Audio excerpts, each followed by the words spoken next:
Hello everyone, and welcome to Wisdom and Wealth. I'm thrilled to have you join me today, especially if you're over 40 and looking for some practical wisdom to enrich your life. Before we get started, if you find value in the content we provide, please consider liking and subscribing to our channel. We aim to deliver insights that resonate with your experiences and empower you to live a more fulfilling life. Let's begin. Today, we are tackling a fundamental challenge: living in the present moment. It sounds simple, doesn't it? But it's anything but easy. Achieving this focused state of mind is, however, a very attainable goal. Our great teacher, the Supreme Buddha, taught us that we should not chase after the past, nor should we become overly fixated on future expectations. The Buddha wisely stated, "What is past is left behind. It is gone. It is over." These words are so true and freeing. Now, the future is yet to come. It hasn't arrived. Therefore, what you must do is fully inhabit the present moment and perceive it for what it truly is. Right? Understand the reality of this very instant. That said, maintaining focus on the present is no small feat. If you are interested in exploring Buddhist ideas, please consider subscribing to the Buddhist Doctrine channel. It's important to understand the inherent nature of the mind. Our great teacher, the Supreme Buddha, taught us that the mind is prone to wander into the past. It's a natural inclination. Our minds have a habit of drifting through memories, particularly when we're alone or in moments of solitude. During these times, our minds often revisit past experiences, reflecting upon them.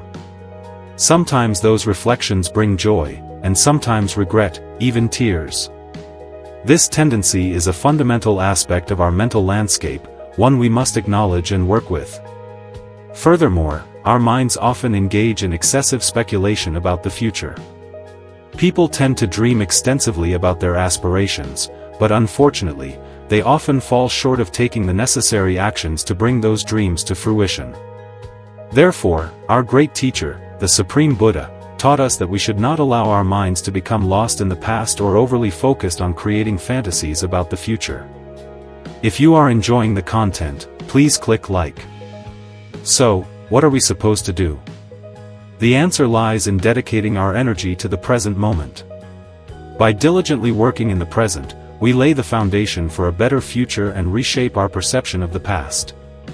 When we conduct ourselves with integrity in the present, our past becomes a source of pride, reflecting the positive choices we have made. If we are certain that we are living correctly and acting ethically in the present moment, our future will naturally unfold favorably because we are consistently doing what is right. Therefore, cultivating the ability to focus our minds on the present requires consistent practice. This practice should encompass both meditation and its practical application in everyday life. Today, I will share some strategies and techniques that you can integrate into your life to enhance your presence in the present moment. For a brief period during your free time, commit to fully experiencing the present. During your day, when you find some free time, set aside approximately 5 minutes to immerse yourself in the present moment. Find a comfortable chair, close your eyes, and simply acknowledge that you are fully present.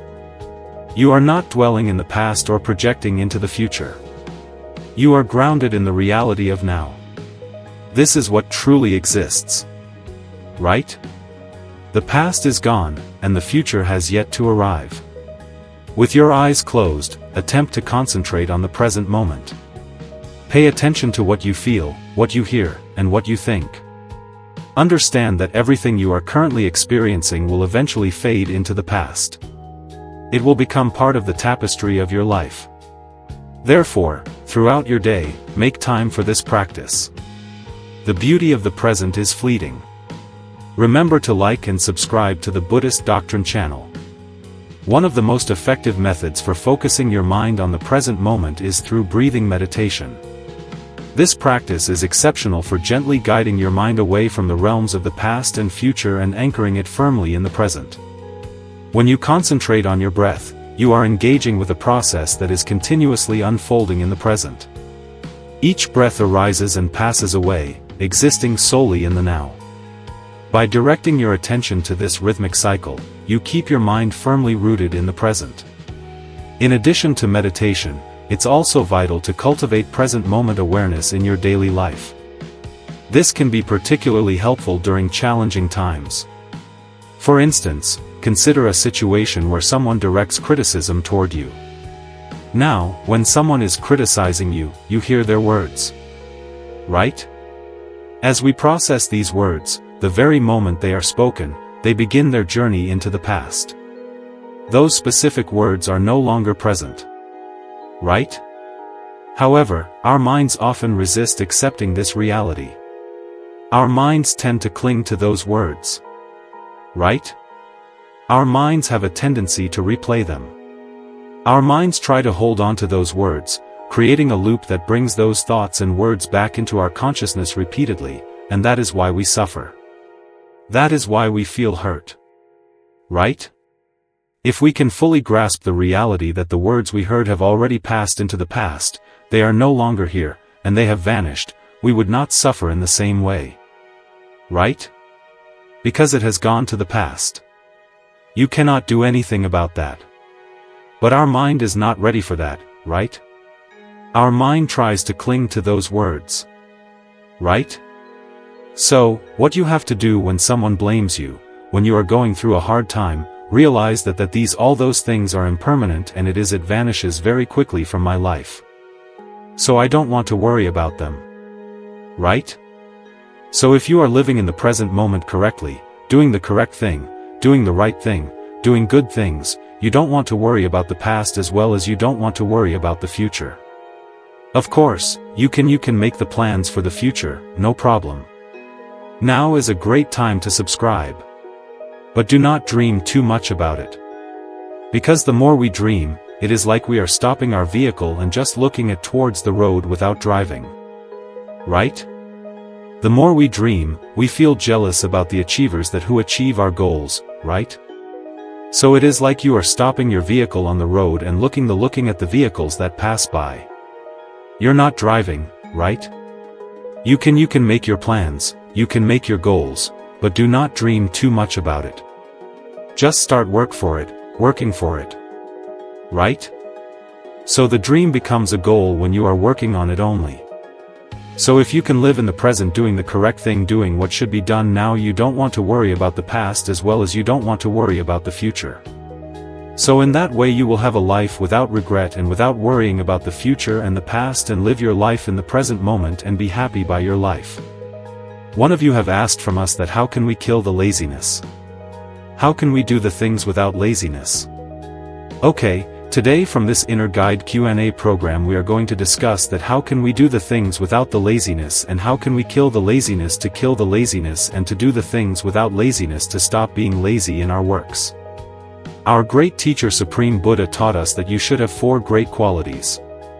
If you have these 4 great qualities within you, you will never feel lazy in your works. You will never feel lazy when you are doing meditations. You will never feel lazy when you are doing studies. To accomplish anything, any special goal in your life, you need to have these 4 great qualities. So what are those great qualities? These are known as 4 ideyas. The first great quality, the first idea that you need to have to accomplish anything in your life and to do the things without laziness is called chanda. What do you mean by chanda? Chanda means the desire. If you have the desire for doing something in one way or another, you are going to do that because you like it. You love it. If you love what you do, or if you do what you love, you will never feel lazy. Now suppose that you are going a trip or a picnic tomorrow. So tonight when you're going to bed, you never feel sleepy. You never feel lazy because your mind is excited and you love that day that coming tomorrow. So you are going to be happy in that day. So if you are doing something that is you like, that you are passionate about, you will never feel lazy. So what you have to do to kill the laziness, to do the things without the laziness, you need to generate the desire for doing that. If you are doing meditations, you need to have a desire for doing that. Without the desire, if you do the meditations and do the spiritual practices without the desire, you will feel lazy. That is the first great quality, chanda. Here comes the second one. It's called the chit. Chit means the mindset. You need to have the determination, and you should have the correct mindset to do the thing that you want. You need to have a great determination that I will do this thing today. Right? You need to have that mindset of not giving up. If you have the correct mindset to do something, you will never feel lazy because you are well focused to that. Your mind is focused to what you are doing. When your mind is focused to something, you don't feel lazy anymore. You don't feel giving up anymore. You don't feel bored anymore. So what you have to do, you need to have a correct mindset to do that work, then you will never feel lazy. That is the second step. Third step and third great quality, that's called the VA. VA means effort. To do something, to achieve any good goal in your life, you need to give some effort to that. You need to dedicate yourself. You need to sacrifice your time, your life, your blood and sweat to do that. Then only you can achieve that. When you are dedicated for something, when your mind is dedicated for something, you will never feel lazy. So what you have to do? You need to dedicate yourself, and you need to try hard in your works, try hard in your studies. You should never give up in your meditations. Then you will never feel lazy because you are committed to that. You are dedicated to your work. That is the third step. That is the third great quality. Here comes the fourth great quality. That is the final one. It's called the Vimansa. Vimansa means investigation. You need to investigate, what are the ways that I can do my work easily? What are the ways that I can be more productive in my work? If you investigate yourself in your work, then you can kill the laziness, because sometimes we do the things we don't love and that we don't like. If you have the power of investigation, that what are the things that I like to do? What are the things that my heart feels free to do? If you do those things, you will never feel lazy. So what you have to do? You need to have these four great qualities. First one is called Chand, the desire. Second one, Chit, the mindset. Third one, Vir, the effort, and the final one, Vimansa, the investigation. So if you have these four great qualities, you can do the things without the laziness, and you can kill the laziness in your life. So practice these qualities and escape from the laziness and be happy in your life. Buddha. Ladies and gentlemen, welcome to another video. In today's video, I'm going to share with you 4 signs that you're having a toxic friendship. Now, before we discuss about these things, I have to mention, and I have to say, that the sole purpose of this discussion is not to attack on someone's personal life, not to criticize someone, or not to judge someone, but to understand that mistakes can happen from everyone. We make mistakes. We all make mistakes. But we have to be wise when we deal with people, because the most important thing in our life is the peacefulness in our mind and the mental health. So with that in your mind, let's dive into today's video. So the first sign of a toxic relationship is they are only willing to take something from you, but they are not willing to give anything. Right? Remember, when it is a friendship, or as if it is a relationship, it must be a give and take process. That means when you give something, they must give something back. Okay. When relationships and friendships become a one-way road, it is very painful. That is why when you see or when you spot such a friend, the first thing that you have to do is do not be too quick to judge them, because sometimes people are going through tough times in their life, right? Sometimes they are suffering personally. They're not in a good condition to help you. So what you have to do is you have to look for the person behind the actions. You have to look for the intention behind their words. Okay? So if you really found such a sign in your friendship, what you have to do is set your boundaries. Okay? Limit your boundaries, and you have to decide whether I'm going to let this person to enter to my life, or whether I'm not going to let him enter to my life. So keep that in your mind. That is the first sign. Then let's move to the second sign. The second sign is they only talk, but they are not willing to help you in actions. Okay, this is a friendship that is based only on words. Okay, they will praise you and they will be nice to you, right? They will say and they will give you promises to you, but only with the words, but not with actions. Remember, actions speak louder than words. So if it is a friendship, you must be a friends. You must be a friend from your words as well as from your actions. Okay, that is the second sign. They only talk but they are not willing to help you with actions. Moving on to the third sign, we have flattering friends. Flattering friends are the people who talk nice things about you in front of you. They will praise you, they will compliment you, but they are not afraid to put you down behind your back. Okay, you have to be very careful when you deal with such people. We should not hate anyone. We should not be angry with these people. What you have to do is you have to understand about the nature of people, nature of the intentions of the people, and forgive them, right? Forgive them and use your wisdom to stay away from their negativity. And that is the real meaning of kindness, to forgive someone and to stay away from people's negativity. So when you spot flattering friends, it's okay to be with them. It's okay to talk with them, but you have to be wise when you deal with such people. And finally, we have evil helpers. Evil helpers are the people who helps you in doing bad things. That means when you're about to do a bad thing, or when you're about to do a thing that is not good for your life and for your mental health, they will help you in doing it right. They will feel your anger.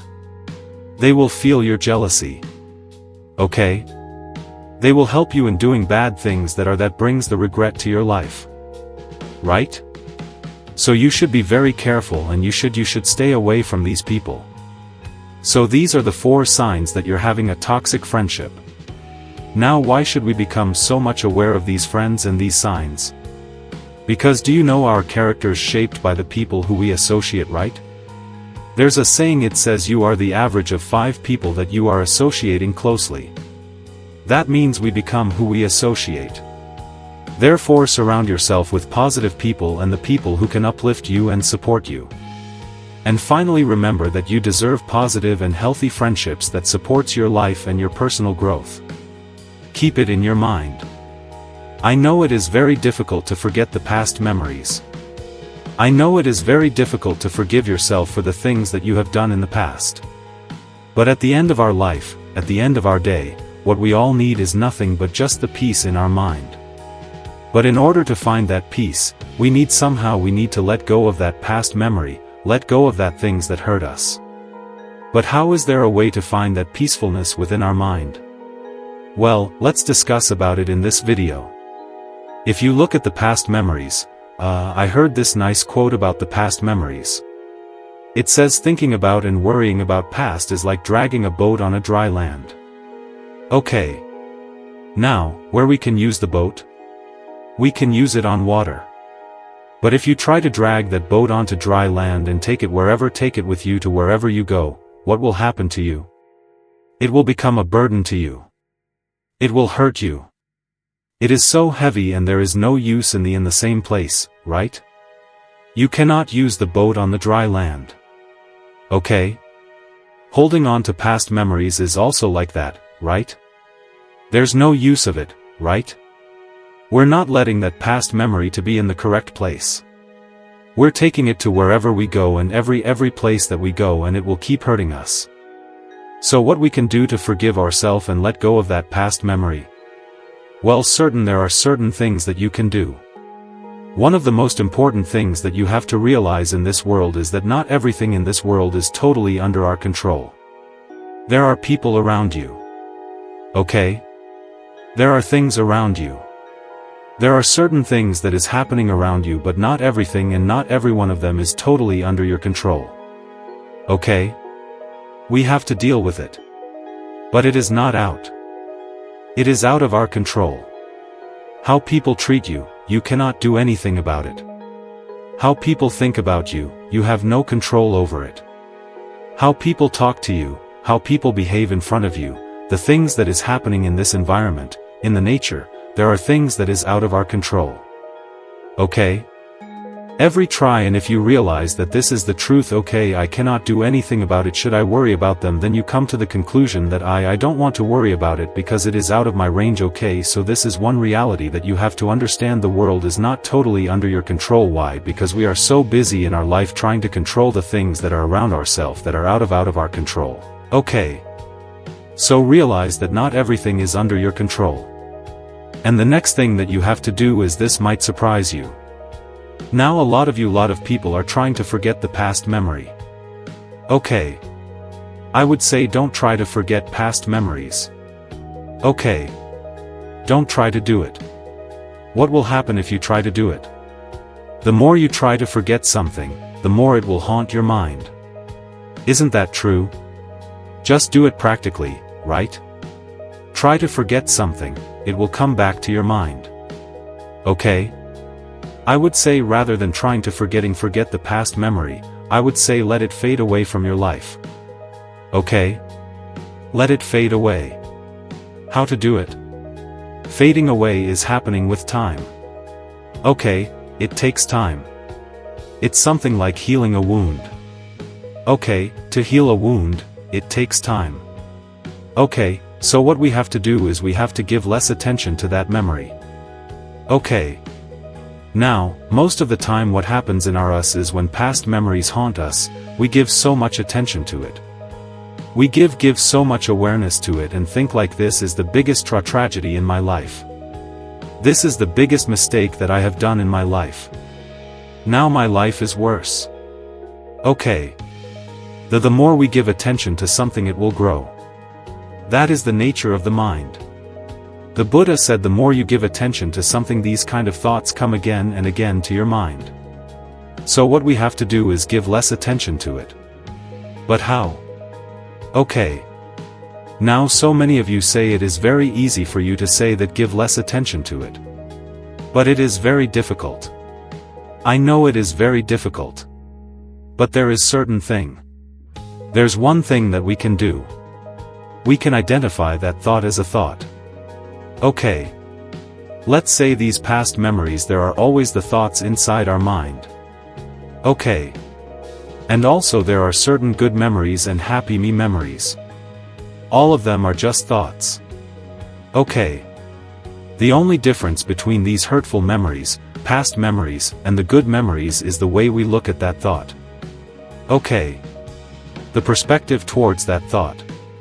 If we can identify, oh this is just a thought, there's no difference. Okay. It will come to our mind and this will fade away and this will pass away by the time with the time. So I must give some time to my mind to let my mind heal. When you do that the past memories will start to fade away little by little. Why? Because you are giving less attention to it. Okay? Then there will be a day that comes then you come to a conclusion and you will realize that these past memories we are no longer hurting you. Okay. In my life I had bad memories. Okay. The reason why I'm telling this is because I've been in the same situation as you guys. Okay. There was so many past bad memories and mistakes that I have done in the past. But when we give less attention to that, it will fade away. Okay? Then you will be okay with those past memories. So that is what I have to share with you in this video. So just let your past memories fade away from your life. Learn from your past. Learn from your tears and let your tears water the seeds of your future success. Keep that in your mind. Welcome to yet another episode in Inner Guide Q&A program. Today we are going to talk about how to deal with past memories. They are the memories that holding us back and destroying our present moment and our future. So how can we deal with these past memories? First of all, I will tell you a nice story. In the Buddhist time, there was a murderer. Now, he wasn't just a murderer. He was a serial killer. He killed thousands and thousands of people. And do you know what he did to those dead people? He cut a finger from each one of them. And he made a garland out of that fingers and he wore that garland around his neck. So his name was Angulam Mala, the person who wears the garland of fingers with the help of the great Supreme Buddha. He became an innocent person again. Before becoming a serial killer, he was just an innocent boy. But with the bad companionship, he became a serial killer. So with the Buddha's help, he became an innocent person again and he became a monk. After that he realized the teachings of the Buddha and he became enlightened. The reason for his enlightenment was he did not let his past to define who he is, right? He did not regret about what he has done in the past. Instead, he focused on the present moment. The Buddha advised Angulam Mala after becoming a monk, think of yourself as a newly born person, a new person, and do not let your past to define who you are. So he did meditations and he practiced the path of the Buddha and he became enlightened. So that was the little story. So what do we can take from this little story? If you're holding on to the past and if you're letting your past to define who you are, right? You will never be the person that who you want to be. So remember, mistakes can happen by anyone. We make mistakes. That is why we are known as humans. Okay? So mistakes can happen. Even the good people make mistakes. That doesn't mean that they need to suffer and they need to regret about the things for the whole life, right? We make mistakes, and what we have to do, we have to focus on the present moment. Think of yourself now, I have done a mistake in the past, but now what should I do to become a good person? When you think of that, you're focusing on the present moment. That is what you have to do. Every time you're regretting about the past memories, the things that has happened in the past, you are touching the wound of yourself. You know, the miserable moments that has happened in the past is like a wound. It takes times to heal. So if you keep on touching into that wound, it will never be healed. So what you have to do? Should you forget the past? Of course not. You should not forget the past, and you cannot forget the past. Remember, the more you try to forget the past, the more it will haunt your memories again and again. So what you have to do, you have to let your miserable and painful past memories to just fade away from your life. Right? So to do that, you should not give much attention to the past miserable painful memories. Right? When we are not giving any attention to something, chances are very high for it to fade away from our memories. So what you have to do, just do not give any attention to those past memories. Okay. And that is why our great teacher Supreme Buddha taught us in bad. Do not dwell on the past. Do not dream too much on the future. The past has gone now. It is over. And the future hasn't yet come. And Buddha said, you have to focus on the present moment and do what is right here, right now. So do not let the past to define who you are, and focus on the present moment and think, what can I do to become a better person now? Admit your faults. Learn from your past. Do not make it a wound and a painful situation. Just learn from it. Right? And then you can think, what should I do to become a better person right here, right now? Right? When you do the good things and when you do the right thing in the present moment, your past will be a good one and your future will be also a good one. So what you have to do, you only own this present moment. Always keep it in your mind. Right? The moment that you only own is this moment, right? In the past, what has happened in the past, you cannot control it. What is going to happen in the future? You have no control about that. What you have in your hand is this present moment. So focus on the present moment. Do the good things. Be a good person and your future will be a better one. Your past will be a better one also. So practice the Buddha's teachings and stay in the present moment.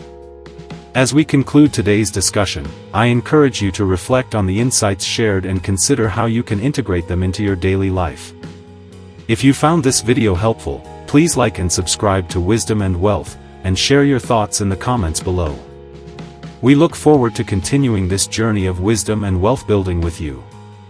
Also, do not forget to subscribe to Buddhist Doctrine channel. And I'm over tire.